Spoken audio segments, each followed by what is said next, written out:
राहुल, ये क्या हुआ तुम्हें? तुम व्हील चेयर पे कैसे बैठे हो? हुआ क्या है और तुम्हें? बेटा ये तो कुछ नहीं बता पाएगा। वो क्या है ना कि 5-6 दिन पहले इसका एक्सीडेंट हो गया।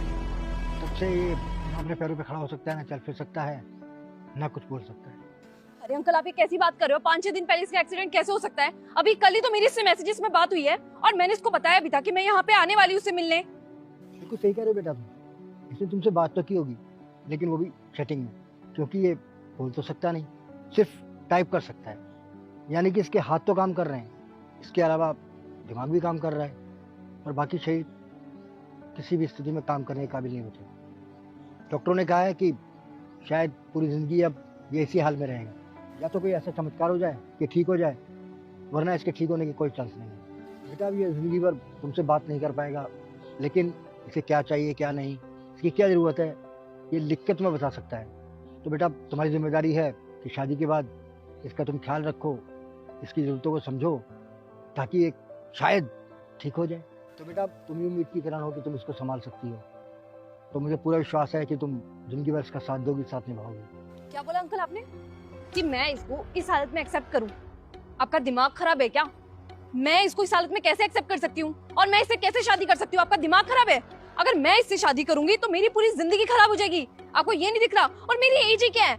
मैं इसको संभालती रहूंगी, अपने आप को संभालूंगी या घर को संभालूंगी? लेकिन बेटा तुम जिससे प्यार करती हो तो तुम्हें इसका साथ देना चाहिए, इसको हर परिस्थिति में अपनाना चाहिए, इसका पूरा ख्याल रखना चाहिए। ये तो तुम्हारी जिम्मेदारी बनती है ना। और जब इसको तुम्हारी जरूरत है तो तुम इसको छोड़ने की बात कर रही हो। ऑफ कोर्स अंकल, छोड़ूंगी ना। अपनी लाइफ खराब करने से बढ़िया है ना तो इसको छोड़ दूं।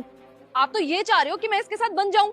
मैं इतनी बड़ी पागल तो नहीं हूँ, मेरी एज ही क्या है अभी। और अंकल, जब इसका एक्सीडेंट हो गया था तो इसको मेरे को बताना चाहिए था ना। जब हमारी कल भी चैटिंग पे बात हुई है तब भी इसने मेरे को इन्फॉर्म नहीं किया कि इसका इतना बड़ा एक्सीडेंट हो रखा है। अगर ये मेरे से शादी करना चाहता तो मुझे इस तरीके से अंधेरे में क्यों रखता? कम से कम मेरे को उसी टाइम बता देता ना। मैं इतनी दूर आती ही नहीं इससे मिलने, और बल्कि इसी ने प्लान बनाया था मिलने का। और देखिए अंकल, मैं राहुल के साथ रिलेशनशिप में इसलिए आई थी क्योंकि राहुल बहुत अमीर है और मुझे ऐसा लगा कि मेरी लाइफ राहुल के साथ बहुत अच्छी जाएगी। और मेरे को ऐसा लगा था मेरी लाइफ राहुल के साथ बिल्कुल सेटल है, इसीलिए मैं 10 साल से रिलेशनशिप में थी राहुल के साथ। मुझे नहीं पता था इसके साथ फ्यूचर में कुछ इस तरीके से हो जाएगा। आप खुद भी सोचिए ना, मैं इसको किस तरीके से संभाल सकती हूँ? मेरे बस की नहीं है ये सब। देखो बेटा मुझे पूरा विश्वास है तुम इससे शादी करोगी, इसकी देखभाल करोगी, ये जरूर ठीक हो जाएगा, पूरी तरह ठीक हो जाएगा। कम से कम तुम शादी तो करो इससे। तुम तो मेरी बेटी से प्यार करती हो ना, तुमने तो इसके साथ जीने मरने की कसमें खाई थी। आप मेरे प्यार को छोड़ो अंकल, आप अपने प्यार को देखो। अब आपको ये लग रहा है कि आपका इतना बड़ा बेटा अपाहिज हो चुका है तो आप उसको मेरे मत्थे मरना